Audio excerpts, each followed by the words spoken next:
Hello guys, welcome to our YouTube channel. Myself Pawan Kumar and I'm a Scale 1 officer. Then यार जैसा कि आप सबको पता है कि हमने बैंकिंग अवेयरनेस की एक सीरीज स्टार्ट की है जिसमें हम कंप्लीट बैंकिंग अवेयरनेस को जो है वो कवर करने वाले हैं, जितनी भी आपके बैंकिंग एग्जाम्स के लिए इंपॉर्टेंट रहती है उनको। पार्ट 1 में हम बैंकिंग ओबर्ट्समैन स्कीम की पूरी डिटेल पढ़ चुके हैं, जितनी भी इंपॉर्टेंट है। बाकी जितना भी कचरा है उसको मैंने साइड किया है क्योंकि मैं खुद के नोट से करवा रहा हूँ। आज का ये जो पार्ट 2 है उसमें हम सबसे पहले एनपीसीआई को देखेंगे। उसके बाद वो सारे प्रोडक्ट्स जो कि एनपीसीआई ने लॉन्च किए हैं या फिर किसी अदर कंपनी ने लॉन्च किए हैं एनपीसीआई के साथ कोलैब करके, उन सभी प्रोडक्ट के बारे में जानेंगे। ब्रीफ इन्फॉर्मेशन दे देता हूं, जैसे कि रुपए हो गया, आधार इनेबल पेमेंट सिस्टम हो गया, भीम, एनआईपीएल, आईएफएससी, एसटीपी, आईएमपीएस, इन सब के बारे में डिटेल में जानने वाले हैं। वीडियो काफ़ी ज़्यादा इंपॉर्टेंट है यार, वीडियो को आप लास्ट तक जरूर देखिएगा। डेफिनेटली आपको इसमें से एक या फिर दो क्वेश्चंस जो है वो देखने को मिलेंगे। ठीक है, चलिए सबसे पहले हम जान लेते हैं एनपीसीआई के बारे में। एनपीसीआई की फुल फॉर्म काफ़ी बार पूछी जाती है, तो national payment corporation of India इसकी फुल फॉर्म है। इसका एस्टेब्लिशमेंट 2008 में हुआ था। 2008 में एनपीसीआई को जो है वो बनाया गया था और इसका जो हेडक्वार्टर है वो मुंबई महाराष्ट्र में है। बस एनपीसीआई के बारे में तो आपको इतना ही याद रखना है, बाकी याद रखना है आपको इसके प्रोडक्ट्स के बारे में। प्रोडक्ट कौन कौन से हैं उन पर आते हैं। सबसे पहला प्रोडक्ट है हमारा रुपे। रुपे है क्या? ठीक है, तो ये एक इंडियन पेमेंट गेटवे है। जैसे कि यूपीआई है वो भारत का नहीं है, तो भारत ने अपना एक इंडियन पेमेंट गेटवे लॉन्च किया है जिसका नाम क्या है? जिसका नाम है रुपए। अब इस रुपए को और भी काफ़ी सारी देशों ने जो है वो अपनाया है, अपना पेमेंट सिस्टम बनाया है। वो कौन कौन से देश हैं? इसको लॉन्च एनपीसीआई ने किया है, वो कौन कौन से देश है? तो सबसे पहले इंडिया ही, इंडिया का खुद का है। दूसरे नंबर पर आ जाता है सिंगापुर, फिर आ जाता है Bhutan, Maldives, Saudi Arabia, UAE, Bahrain और म्यांमार। ये इतने देश हैं जिन्होंने रुपए को जो है वो अपने पेमेंट गेटवे के रूप में जो है वो अपनाया है। बस इतना आपको रुपए के बारे में याद रखना है। ये याद रखिएगा कि ये एक इंडियन पेमेंट गेटवे है और इसको एनपीसीआई के द्वारा जो है वो लॉन्च किया गया है। बहुत बार पूछ लेते हैं कि रुपए को किस कंपनी के द्वारा लॉन्च किया गया है, तो एनपीसीआई आप याद रख सकते हैं, national payment corporation of India. Next बात करते हैं और दूसरा नंबर पर आता है हमारा एईपीएस, जो कि है आधार इनेबल्ड पेमेंट सिस्टम। काफ़ी सारे क्वेश्चंस इससे पूछे गए हैं आधार इनेबल्ड पेमेंट सिस्टम से कि क्या है, किसने लॉन्च किया है। तो इसमें दो चीज़ें आप याद रखिएगा। इसको लॉन्च तो किया है पेटीएम ने, लेकिन एनपीसीआई के साथ कोलैब करके लॉन्च किया है। अगर आपको सिंपली क्वेश्चन पूछा जाए कि एईपीएस जो आपका है, ये आधार इनेबल पेमेंट सिस्टम है, इस पेमेंट सिस्टम को लॉन्च किसने किया है? तो इसको लॉन्च किया है पेटीएम ने। याद रखिएगा, लॉन्च तो पेटीएम ने किया है, लेकिन एनपीसीआई के साथ कोलैब करके लॉन्च किया है। तो सिंपली अगर लॉन्च का पूछा जाए तो पेटीएम इसका राइट आंसर होगा। अब इसमें दो चीज़ें जो है वो काफ़ी ज़्यादा इंपॉर्टेंट रखती है, एक रहता है ऑफ अस और दूसरा रहता है ऑन अस। सबसे पहले ऑफ अस को पढ़ते हैं। ऑफ अस का मतलब है inter bank transaction. Inter bank transaction क्या होता है? एक बैंक से दूसरे बैंक में ट्रांजेक्शन। जैसे कि एक एसबीआई की ब्रांच है और एसबीआई के ब्रांच में अगर हम पीएनबी की ब्रांच में ट्रांसफ़र करते हैं अमाउंट वगैरह, तो इस ट्रांजैक्शन को हम क्या कहेंगे? इस ट्रांजैक्शन को हम कहेंगे इंटर बैंक ट्रांजैक्शन। याद रखिएगा, काफ़ी सारे क्वेश्चंस इस प्रकार से पूछा जा सकता है कि अगर आप एसबीआई से पीएनबी में पैसे ट्रांसफ़र करते हैं, अमाउंट ट्रांसफ़र करते हैं, तो वो कौन सा ट्रांजैक्शन होगा? इंटर होगा या इंट्रा होगा? तो ये होगा इंटर बैंक ट्रांजैक्शन अगर एसबीआई से पीएनबी में। अगर आप एसबीआई से एसबीआई में ही ट्रांसफ़र कर रहे हैं तो ये हमारा क्या हो जाएगा? ये हमारा हो जाएगा इंट्रा बैंक ट्रांसफर। ये क्या हो जाएगा? इंट्रा बैंक ट्रांसफर, और इसे ऑफस भी को ऑनस बोलते हैं। ठीक है, इस ट्रांजैक्शन को क्या बोलेंगे? इसको बोलेंगे हम ऑफस, और इसको हम क्या बोलेंगे? इसको हम बोलेंगे ऑनस। ठीक है, तो इस प्रकार के दो ट्रांजैक्शन होते हैं जो कि आधार इनेबल्ड पेमेंट सिस्टम के अंदर आते हैं, एईपीएस के अंदर आते हैं। ठीक है, नेक्स्ट बात करते हैं। नेक्स्ट ईएआई, सिंपल याद रखिए यार, ये एआई बेस्ड एक चैटबॉट है जिसको एनपीसीआई ने लॉन्च किया है। ठीक है, ये क्या है? ये एक चैटबॉट है, पीएआई। ठीक है, एआई बेस्ड है, आर्टिफिशियल इंटेलिजेंट बेस्ड एक चैटबॉट है। बस इतना याद रखना है इसके बारे में, और कुछ भी आप याद मत रखिएगा। किसी भी प्रकार का इससे क्वेश्चन और नहीं पूछा जा सकता। आगे बात करते हैं। नेक्स्ट हमारा है भीम आधार पे। भीम की फुल फॉर्म जान लेते हैं। एनपीसीआई ने लॉन्च किया है। भीम की फुल फॉर्म है भारत इंटरफेस फॉर मनी भीम आधार पे याद रखिएगा। उसके बारे में भीम जो है वो आप लास्ट में एक अलग से मैंने लिया है, भारत इंटरफेस मोर मनी, उसके बारे में वहीं पढ़ेंगे, इसमें ज़्यादा डिटेल में हम नहीं पढ़ते हैं। नेक्स्ट पर आते हैं। नेक्स्ट आता है NIPL। एन का मतलब है NPCI, IPL का मतलब है international payment list limited. IPL का मतलब इंडियन प्रीमियर लीग भी होता है लेकिन वो अभी नहीं है। यहाँ पर IPL का मतलब है इंटरनेशनल पेमेंट लिमिटेड, ठीक है। तो पूरा मतलब क्या हो गया, national payment corporation of India international payment limited. ये क्या है, ये एक NPCI की सब्सिडरी है, जिससे क्वेश्चन पूछा जाता है कि इसके CEO कौन है। तो इसके CEO रितेश शुक्ला है। वेट कीजिएगा, मैं कंफर्म कर लेता हूँ, ठीक है, 1 मिनट वेट कीजिएगा क्योंकि ये मेरे पास पुराना लिखा हुआ था। हाँ जी, रितेश शुक्ला ही है, कोई दिक्कत नहीं है, सेम ही है। अगर आप इस वीडियो को 6 से 7 महीने बाद देख रहे हैं तो थोड़ा कंफर्म कीजिएगा। अभी के लिए यानी कि मार्च 22 के अंदर इसके जो CEO हैं वो रितेश शुक्ला ही है, ठीक है। NPCI की एक सब्सिडरी है NIPL और इसके CEO रितेश शुक्ला है। यही क्वेश्चन पूछे गए हैं, इसके अलावा इससे कोई भी क्वेश्चन नहीं पूछा गया। नेक्स्ट बात करते हैं। नेक्स्ट हम आते हैं, नेक्स्ट हमारा है NEFT RTGS। इसके ऊपर मैं एक डिटेल्ड वीडियो भी बनाऊंगा क्योंकि काफ़ी सारी चीज़ें हैं इसमें पढ़ने लायक, लेकिन फिलहाल के लिए अपने मोटा मोटा देख लेते हैं क्योंकि ये NPCI के अंडर आता है। तो NEFT की फुल फॉर्म है यहाँ पर नेशनल इलेक्ट्रॉनिक फंड ट्रांसफ़र, ठीक है। ये 24x7x365 किया गया था 16 दिसंबर 2019 को। ये बैच ट्रांसफ़र होता है, इसमें आधे घंटे का एक बैच होता है, यानी कि पूरे दिन में 48 बैच बनते हैं। इसमें कोई भी मिनिमम या फिर कोई भी मैक्सिमम लिमिट नहीं है। दूसरी बात आती है RTGS की, तो इसे हम बोलते हैं रियल टाइम ग्रॉस सेटलमेंट। इससे 24x7 किया गया था 14 दिसंबर 2020 को। ये यहाँ पर आप याद रख सकते हैं, NEFT को 16 दिसंबर को किया गया था, RTGS को इससे 2 दिन पहले 14 दिसंबर को कर दिया गया था, लेकिन 2020 में किया गया था, इसको 2019 में किया गया था। RTGS के अंदर इंस्टेंट ट्रांसफर होता है, जैसे ही आपने RTGS लगाया साथ ही साथ आपका ट्रांसफर कर दिया जाता है। मिनिमम लिमिट 2 लाख है, 2 लाख से नीचे आप NEFT करेंगे, ठीक है। 2 लाख से ऊपर अगर होता है तो आपके पास ऑप्शन रहते हैं कि अगर आप NEFT करना चाहते हैं या फिर RTGS करना चाहते हैं।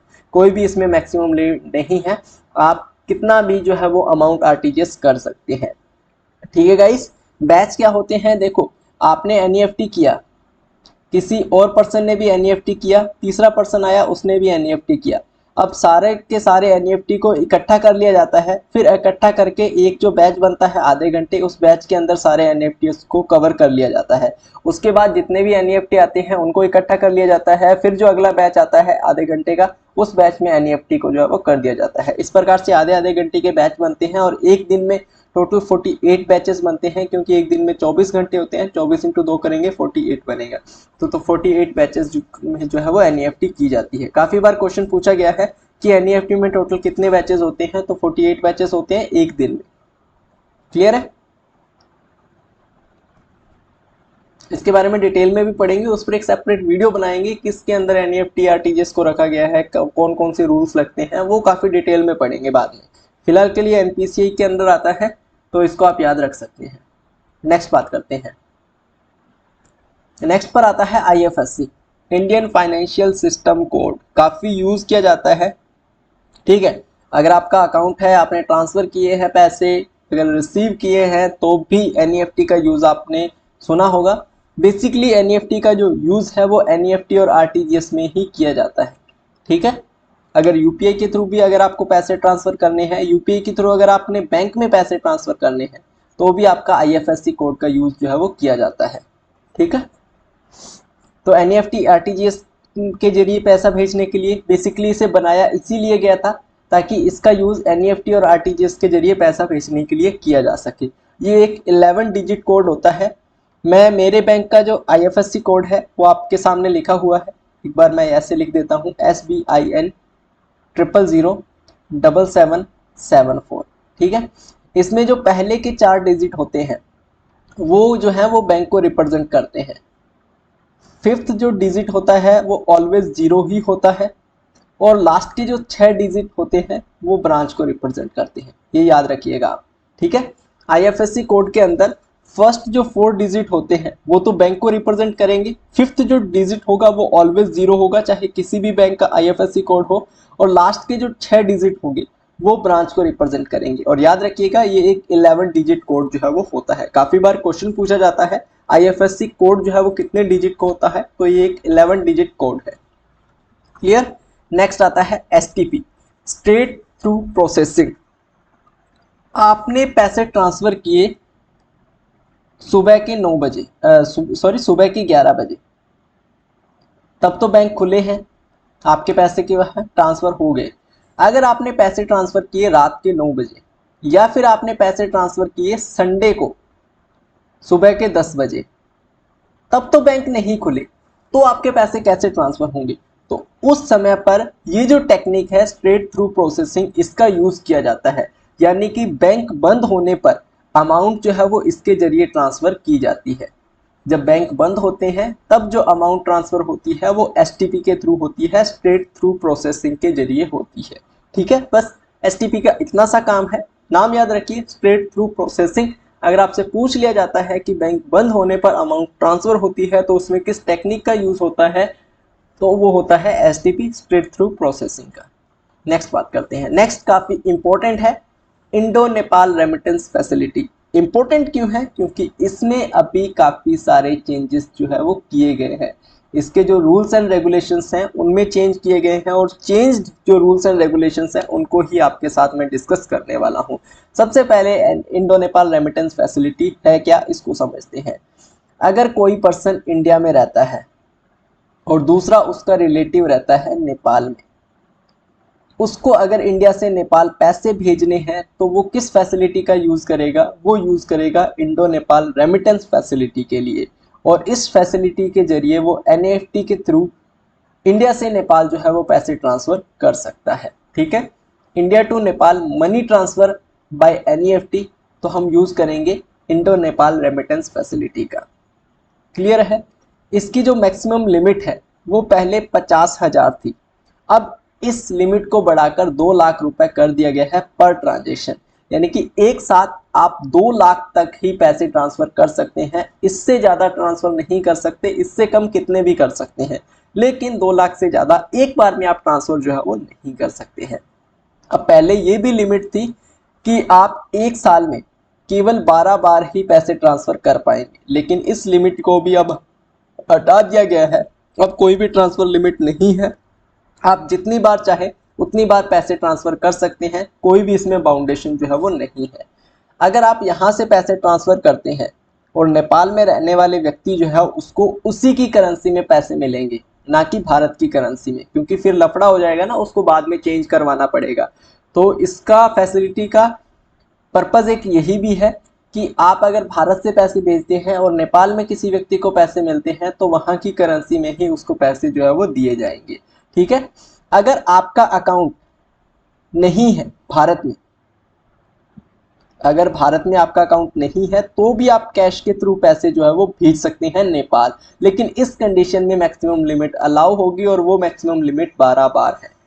कैश के रूप में आप सिर्फ 12 बार ही भेज सकते हैं। अगर आपका अकाउंट है और अकाउंट के थ्रू पैसे भेज रहे हैं एनईएफटी के थ्रू, फिर आपकी कोई भी लिमिट नहीं है। लेकिन अगर आपका अकाउंट नहीं है और आप कैश के थ्रू भारत से नेपाल पैसे भेज रहे हैं तो यहाँ पर ये लिमिट लागू होगी 12 बार। लेकिन अगर आपसे पूछ लिया जाए कि अकाउंट नहीं है फिर क्या आप पैसे भेज सकते हैं, तो जी हाँ, फिर भी आप यहाँ पर कैश के रूप में पैसे भेज सकते हैं।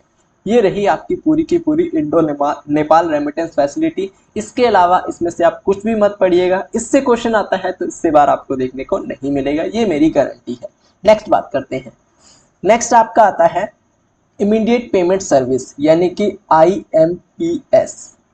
आईएमपीएस, क्या आप में से कोई व्यक्ति नेट बैंकिंग यूज करता है या फिर मोबाइल बैंकिंग बोल दो? अगर आपके पास एसबीआई है तो योनो आप यूज करते होंगे, तो वहां पर आईएमपीएस का यूज जो है वो किया जाता है नेट बैंकिंग में, इमीडिएट पेमेंट सर्विस। ठीक है, इसको लॉन्च कब किया गया था? 22 नवंबर 2010 को इसको लॉन्च किया गया था श्यामला गोपीनाथ कमेटी की सिफारिश पर। श्यामला गोपीनाथ कमेटी की सिफारिश पर 22 नवंबर 2010 को जो है वो इसको लॉन्च किया गया था। ठीक है, इसके जरिए इंस्टेंट ट्रांसफ़र होता है, कोई भी समय नहीं लगता। यहाँ से पैसे ट्रांसफ़र किए और विदिन 10 to 20 सेकेंड दूसरे पर्सन के अकाउंट में पैसे जो है वो ट्रांसफ़र हो जाते हैं। इसे ही हम इंस्टेंट ट्रांसफ़र कहते हैं। बेसिकली इसका जो यूज़ होता है वो मोबाइल बैंकिंग में होता है, मैं आपको बता चुका हूँ। इसमें एक कोड का इस्तेमाल किया जाता है जिसे बोलते हैं MMID कोड। MMID का मतलब है मोबाइल मनी आइडेंटिफायर। आप ये जो फुल फॉर्म्स हैं इनको एब्रीवेशंस जो है, फुल फॉर्म्स जो है इनको याद रखिएगा, इससे काफ़ी बार क्वेश्चन पूछे जाते हैं। ठीक है, तो MMID की फुल फॉर्म क्या है? Mobile money identifier. Mobile money identifier अगर आप चाहते हैं मैं लास्ट में इस पर एक अलग से सेशन भी कर दूंगा। ठीक है, जिसमें आप हम पूरी की पूरी ये जो है क्या बोलते हैं इनको, एब्रीवेशंस है उनको जो है वो कर लेंगे। ठीक है, ये 7 डिजिट कोड होता है, याद रखिएगा MMID। IFSC कोड क्या होता है?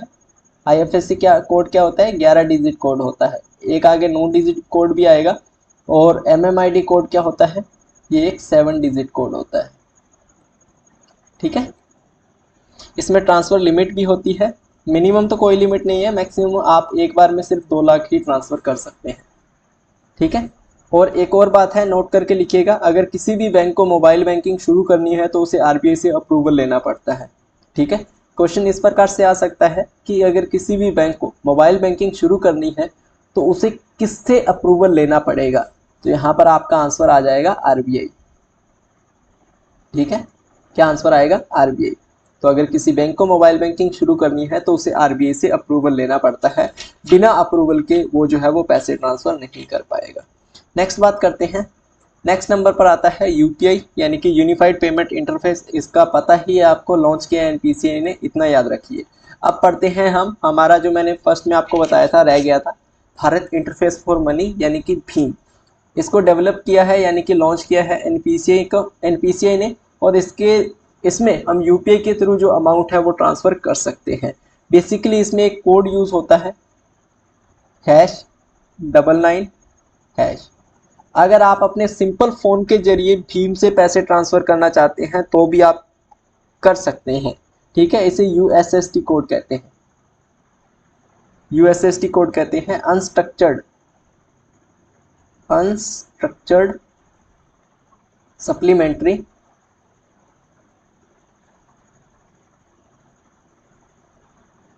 समझ में आ जाएगा, unstructured supplementary service data. Unstructured supplementary service data, अगर बेसिक फ़ोन के थ्रू अगर आपको अमाउंट ट्रांसफ़र करनी है तो इस कोड के जरिए आप अमाउंट ट्रांसफ़र कर सकते हैं। इस कोड को USSD कोड कहते हैं, जिसकी फुल मीनिंग है अनस्ट्रक्चर्ड सप्लीमेंट्री सर्विस डेटा। तो ये finally basically Bhim Bharat interface for money का जो है वो बेसिक स्ट्रक्चर है। अब लास्ट आपका बचता है, वो बचता है CTS यानी कि चेक ट्रांसमिशन सिस्टम। इसको क्यों लॉन्च किया गया? इसका जो मेन पर्पस था वो यही था कि चेक के फिजिकल मूवमेंट को रोकना। इसको नेगोशिएबल इंस्ट्रूमेंट एक्ट 1881 के सेक्शन 6 में डिफाइन किया गया है। क्यों? क्योंकि नेगोशिएबल इंस्ट्रूमेंट एक्ट 1881 के सेक्शन 6 में चेक को डिफाइन किया गया है, तो उसी में CTS यानी कि चेक ट्रांसमिशन सिस्टम को जो है वो डिफाइन किया गया है। अब इसका मेन मीनिंग क्या था? मेन मीनिंग ये था कि चेक के फिजिकल मूवमेंट को यहाँ पर रोकना।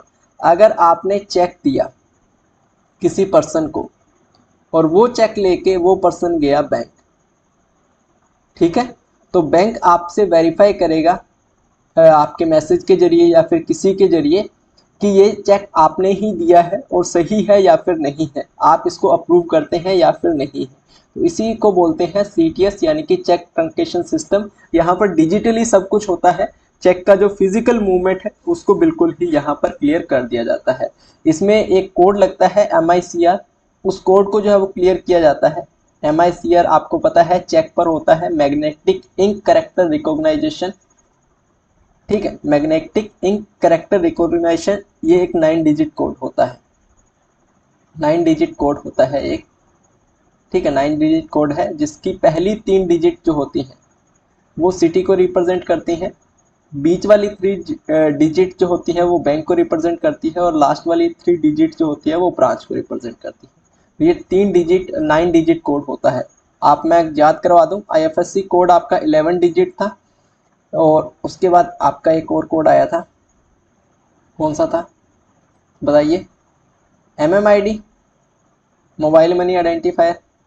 वो 7 डिजिट कोड था, और लास्ट आपका रहता है MICR, वो एक 9 डिजिट कोड है।